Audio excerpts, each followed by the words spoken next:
Now, for our last example for finding the domain of composite functions. Given f of x equals the square root of x minus 4 and g of x equals square root of x minus 2, find the domain of f of g of x. You know the drill. First, we must find the domain of the input function, g of x.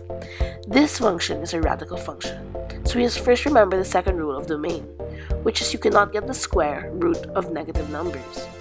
With this said, the domain of f of g of x is all numbers greater than or equal to positive 2. This is because numbers less than positive 2 will result to a negative square root, giving us an imaginary number.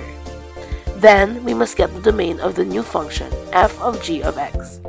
This is also a radical function, so the second rule of domain must again be kept in mind. F of g of x is the square root of the square root of quantity x minus 4 minus 2. This gives us a domain of x must be greater than or equal to 8, because numbers less than 8 would result to an imaginary number. Now that we have the domain of both the input and the new function, we can get the intersection of this to find the final domain of f of g of x.